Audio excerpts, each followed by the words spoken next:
Здравствуйте! В эфире телеканала «Итоги дня», в студии Надежда Саханская. Коротко о главных событиях. Строительство Жатайской судоверфи продолжается. Сегодня с ходом работы ознакомились члены Совета Федерации. Расскажем подробнее. Вопросы здравоохранения по-прежнему актуальны. В Якутске состоялся объезд медицинских учреждений во главе с заместителем председателя правительства республики Ольгой Балабкиной. В Алданском районе наблюдается снижение уровня смертности от сердечно-сосудистых патологий, во многом благодаря качественной медицинской помощи. Внушительные затраты в преддверии нового учебного года. Во всех школах Ленского района завершены ремонтные работы. Русский театр открывает новый 133-й театральный сезон. Предстоящий рабочий год в театре обещает быть необычным как по выбору материала, так и по обилию гастролей.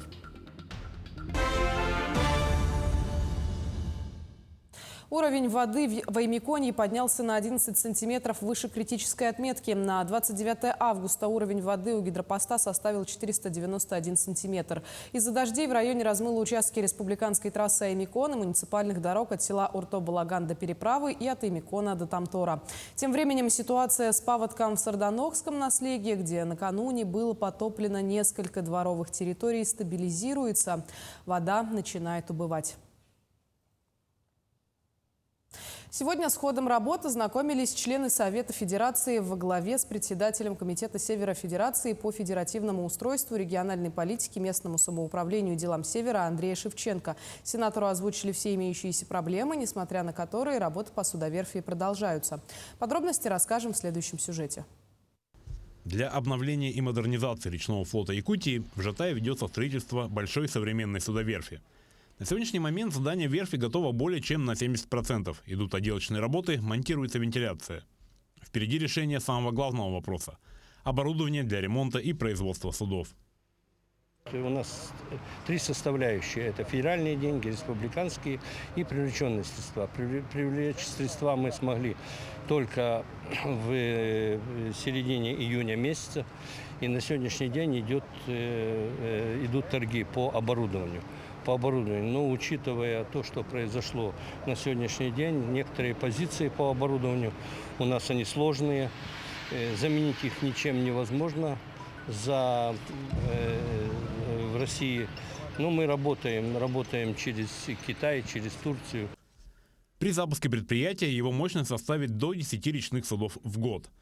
При этом на высокоточном оборудовании должны работать специалисты, которых набирают на верфь уже сегодня.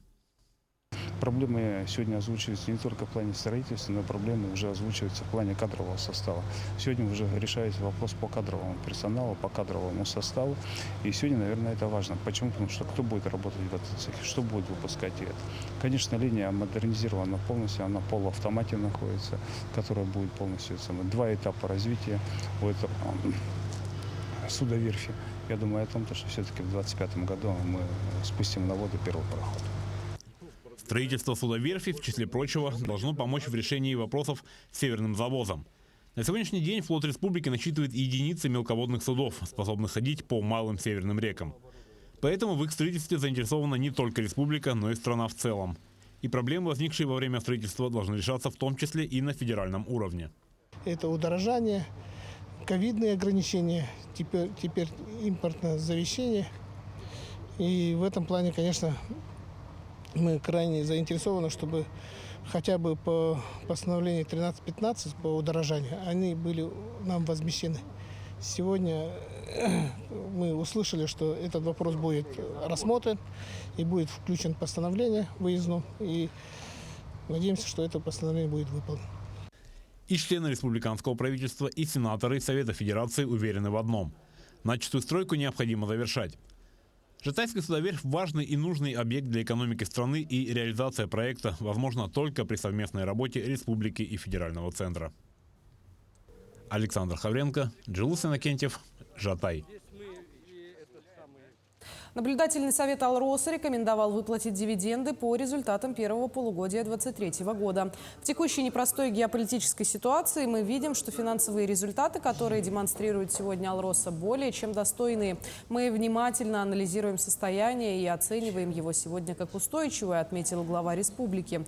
Дивиденды будут выплачены в размере 3 рубля 77 копеек на одну обыкновенную именную акцию стоимостью 50 копеек. Бюджет Якутии в результате получит почти 7 миллиардов рублей, улусы Якутской алмазной провинции свыше 2 миллиардов.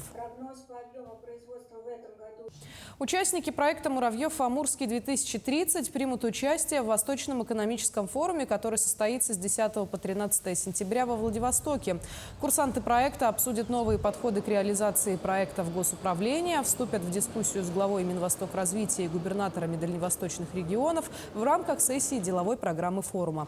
Кроме того, госслужащие проведут рабочие встречи с наставниками, губернаторами регионов округа и ректором Дальневосточного федерального университета. В Устьянском районе начинается строительство первой в мире наземной атомной станции малой мощности. Временный городок строителей – первый объект внешней инфраструктуры наземной атомной станции. Здесь в комфортных условиях смогут разместиться более 1000 человек. Вот первой в мире наземной атомной станции планируется в 2028 году. В основе проекта лежит новейшая российская разработка – водоводяной ядерный реактор «Ритм-200Н», который является результатом адаптации инновационной технологии малой мощности судового исполнения под наземное размещение. Повысить качество медицинской помощи. Заместитель председателя правительства республики Ольга Балабкина осмотрела медицинские учреждения в столице Якутии. На объезде побывала Марина Захарова. Темпы и качество медицины растут с каждым годом. Этому способствовали регулярные проверки, в ходе которых выявлялись существующие проблемы, способы их устранения, а также разработки стратегий для обеспечения необходимых условий не только для пациентов, но и для самих врачей. Сегодня я провожу тут традиционный объезд медицинских организаций, которые восстанавливаем то, что было в доковидное время. Это речь идет о том, что сделано за 5 лет. Сегодня служба, Центр СПИДа Республики является одним из лучших в целом в Российской Федерации, как по выявляемости, так и по тому лечению, которое представляет. Есть вопросы усиления диспансерного наблюдения на северах, то есть уже полетели врачи у нас и на севера, начинаем и там выявлять для того, чтобы успевать как можно быстрее людей лечить. Врачи Центра СПИД настроены решительно. Они четко знают потребности своих пациентов и реализуют свою деятельность, отталкиваясь от этого, применяя новые методы в своей работе. Комфорт населения стоит превыше всего. Этому следует и станция переливания крови, обеспечивая максимально уютную обстановку всем неравнодушным и искренне желающим помочь другим. Бывают всякие критические состояния, экстренные состояния, которые связаны с кровопотерей. И, собственно, при наличии того запаса крови, который необходим, мы можем помочь и очень быстро тому человеку, который попал в такую ситуацию. И, собственно, мы здесь посмотрели зал, огромный зал взятия крови, крови компонентов, вплоть до тромбоцитарной массы, потом делают. И, собственно, мы увидели святая святых, где это все делается. Но это очень важный объект для того, чтобы помогать людям. Также в рамках объезда медицинских учреждений проверили работу Республиканского психоневрологического диспансера.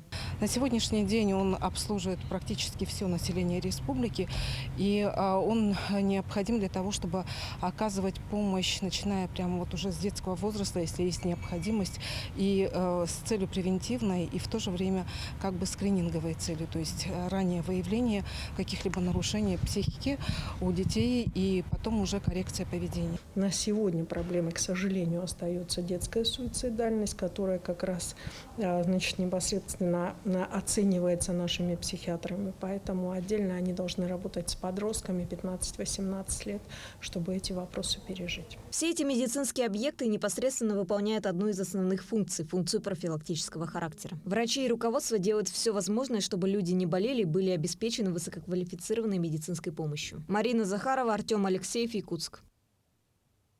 В Якутии с момента вступления в силу закона о едином пособии новая мера государственной поддержки назначена более 94 тысячам детей и 3497 беременным женщинам. Отделение Социального фонда России по республике перечислило семьям более 8 миллиардов рублей по данному направлению. Для получения единого пособия необходимо подать заявление о назначении ежемесячной выплаты через портал госуслуг. При подаче документов необходимо обратить внимание на установленные критерии, где заявители должны быть гражданами России и проживать на территории страны. Единое пособие назначается на основании заявления, которое подается в отделение фонда.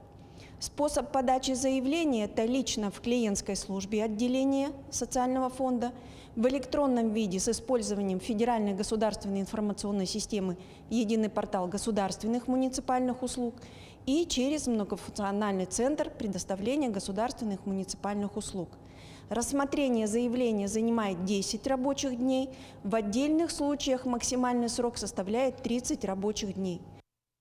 Показатель заболеваемости коронавирусом в стране за неделю увеличился по сравнению с предыдущей неделей почти на 20%. Рост случаев заболевания произошел в 46 регионах, а количество госпитализаций в 30. Всего за неделю выздоровели 3104 человека, 11 граждан умерли. Однако 7 августа в Роспотребнадзоре заявили о замедлении темпов снижения заболеваемости COVID-19 в стране, что свидетельствует о возможном изменении динамики эпидпроцесса. Российские законы предусматривают большое количество льгот для участников СВО и их семей. Членами семьи военнослужащего или добровольца являются супруга, несовершеннолетние дети и дети старше 18 лет, ставшие инвалидами до совершеннолетия. В список входят студенты учебных заведений и лица, находящиеся на иждивении военнослужащих или добровольцев. Какие льготы для детей участников СВО у нас на данный момент существует? Это обеспечение горячим питанием, освобождение от уплаты родительской платы за уход и присмотр в детских садах, внеочередное зачисление в образовательные организации, то есть как в детские сады, так и в школы, предоставление бесплатной путевки на отдых и оздоровление и оформление транспортных карт, которые у нас называются школьные СВО.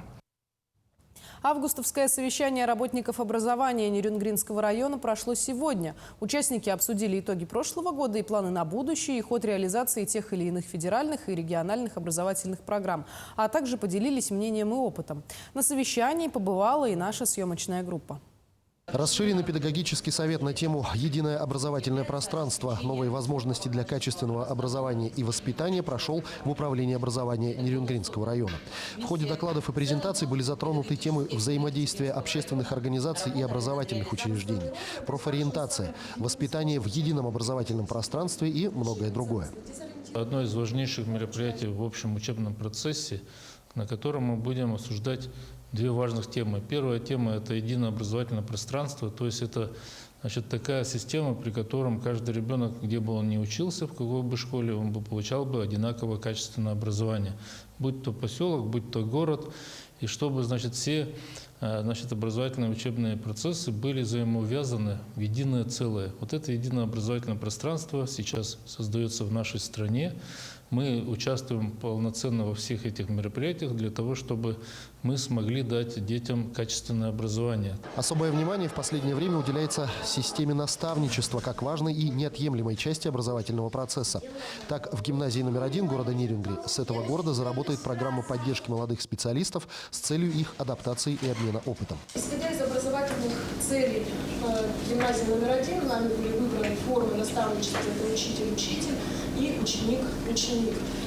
Обратимся к первой из них, это учитель-учитель. Цель понятна, это молодые педагоги, которые приходят, необходимо их поддержать, повысить их потенциал профессиональный, и вообще создать комфортную психологическую обстановку для того, чтобы реализовать еще более высокие образовательные задачи. Завершится традиционное августовское совещание работников образования Нерюнгринского района проведением выставочно-презентационных площадок и мастер-классов. Иван Лазаренко, Захар Головин, Нерюнгри. В Алданском районе наблюдается снижение уровня смертности от сердечно-сосудистых патологий, во многом благодаря качественной медицинской помощи. В рамках государственной программы первичное сосудистое отделение Алданской центральной районной больницы оснащено новейшим оборудованием. Подробности в нашем сюжете.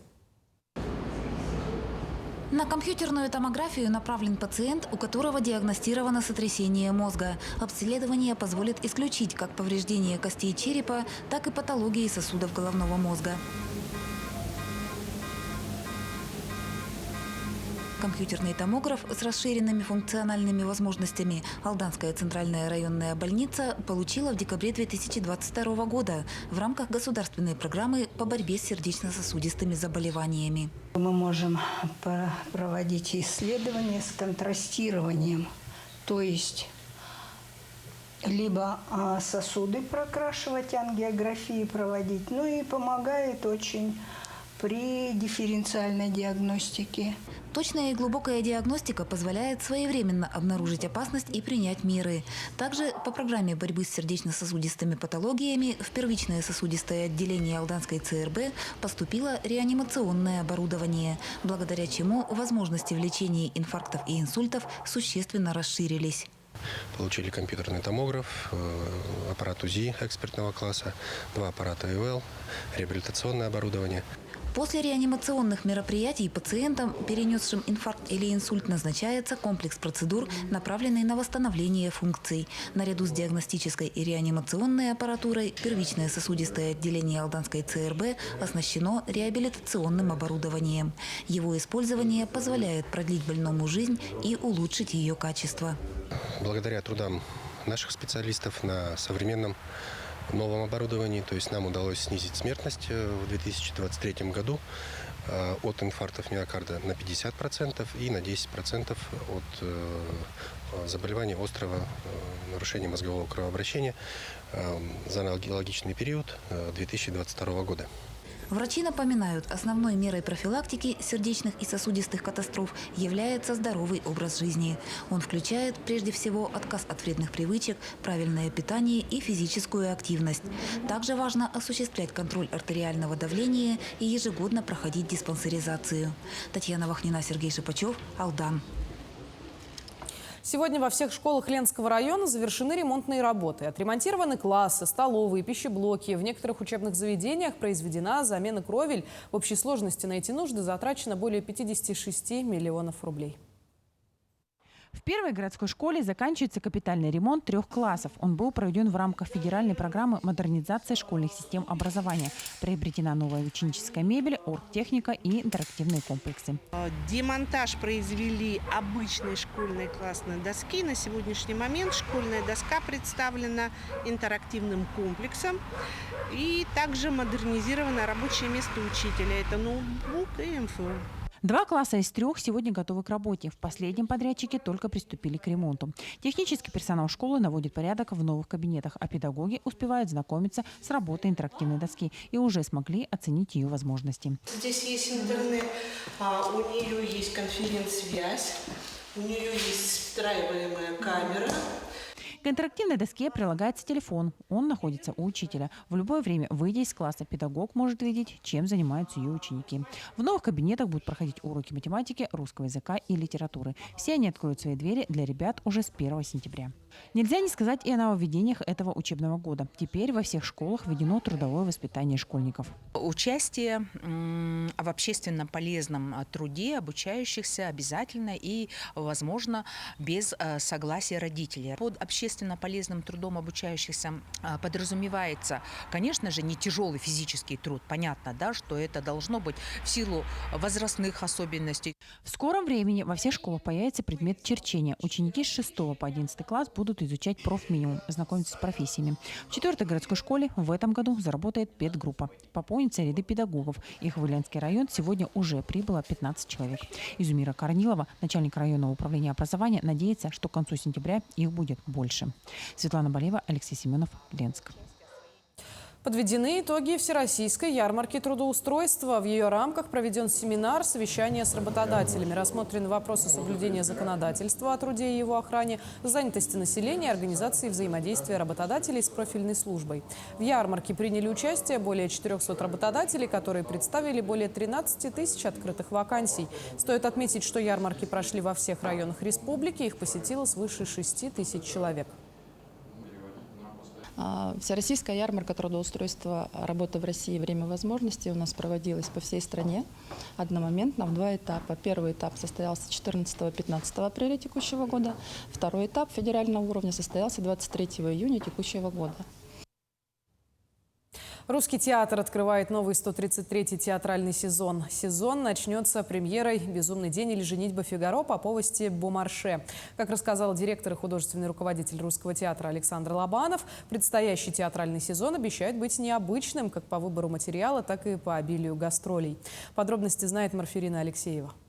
Старейший театр Дальнего Востока традиционно первым в Якутии открывает новый театральный сезон. Со зрителями после летнего перерыва артисты встретятся уже 1 и 2 сентября на показе премьерного спектакля «Безумный день» или «Женитьба Фигаро» по пьесе Бомарше в постановке режиссера Бориса Ярыша. Возьми блестящая мысль выдать старую домоправительницу за этого негодяя, участвовавшего в похищении моей невесты. Интересная программа также ждет и жителей Мирного. На гастролях коллектив Русского театра представит зрителям такие спектакли, как «Капитанская дочка», «Слишком женатый таксист», «Часы с кукушкой». Ну а для маленьких зрителей труппа подготовила один из самых красочных детских спектаклей «Кентервильское привидение». В свою очередь труппа Мирнинского театра впервые приедет в Якутск. Жителям столицы они покажут 6 постановок. 3 спектакля для детей: «Дюймовочка», «Теремок» и «Колобок». Для самых маленьких наших зрителей будет очень интересно, добрые сказки. Ну и для взрослых это у нас Островский. Премьера была в прошлом году, то есть в прошлом сезоне. Это «На бойком месте». Очень интересная постановка в жанре такого вестерна поставлена. Второй — это «Обломов». И завершающий спектакль — это «Ты мое воскресенье» по повести Бориса Васильева «Пятница». Уже с середины сентября на сцене Русского театра пройдут гастроли Нерюнгринского театра кукол. Нерюнгринцы привезут спектакли как для детей, так и для взрослых. А в конце месяца свои самые популярные спектакли покажет Амурский областной театр драмы. Все-таки мы хотим не упускать возможность поставить Островского в его юбилейный год. Вот, к сожалению, не совсем то, что хотелось бы, но это из ряда событий и моментов, которые, к сожалению, вот, имеют место быть. У нас будет замена материала, и мы будем ставить спектакль по пьесе «Женитьба Бальзаминова». Также будет 90-летию Кира Булучева поставлена сказка. Мы ее как раз где-то в декабре, получается, должны будем сдать к новогодним праздникам по мотивам приключения Алисы Селезневой, «Тайна третьей планеты». Сценировка уже готова. Мы будем работать с главным режиссером театра кукол Нерюнга. Это Иванов Александр Сергеевич. В этом сезоне на сцену снова вернется живая музыка. Зрители смогут услышать солиста и музыкантов в произведении «Очи черные». Также после гастролей начнется набор в театральную студию при театре, после которой ребята смогут поступить в Щукинское театральное училище. Марфирина Алексеева, Артем Алексеев, Якутск. 29 августа отмечается Спас Нерукотворный. В народе праздник называют Ореховым или Хлебным Спасом. Это 3-й Спас, который связан с августовским праздником урожая. Он наступает сразу после Яблочного и Медового. О традициях и приметах этого праздника смотрите далее. 3-й Спас, хлебоприпас, гласит поговорка. В этот торжественный день пекли первый хлеб из зерна нового урожая и благодарили Господа за хлеб насущный. Уборка на полях уже закончена, а в лесу как раз поспевали орехи. Праздник считается днем благодарения Всевышнему за урожай. В Якутии тоже отметили хлебный Спас. В Спасском мужском монастыре прошло богослужение в честь этого праздника. Прихожане совершили крестный ход и пропели молитву. Службу провел архиепископ Якутский Ленский Роман. Ну а само место для этого мероприятия было выбрано не случайно. Мы сейчас во время богослужения отмечали, что этот монастырь древнейший на территории Якутии, на территории и северо-востока России. И этот монастырь очень тесно связан с историей Якутии, очень тесно. Возникает он с момента создания города Якутска. Уже тогда основатели города Якутска выразили желание быть здесь монастырю. И за всю эту долгую историю, 360-летнюю, очень многие события, большие, духоносные события были связаны с этим монастырем. В этот праздник принято не только делиться своим урожаем, но и поздравлять друг друга и выражать добрые пожелания. Я от всей души поздравляю прихожан этого монастыря со светлым праздником. Желаю самого главного – это крепкого здоровья. Пусть мирное небо над головой всегда будет. И все будет, слава Богу. В этот день по традиции заканчивали уборку зерна, провожали в этот день и птиц и отмечали, какую ждать осень. Если журавль отлетит к третьему Спасу, на Покров будет морозно. Мария Кардашевская, Владимир Павлов, Якутск. К этому часу это все новости. Наши корреспонденты продолжают следить за развитием событий. Оставайтесь на нашем канале.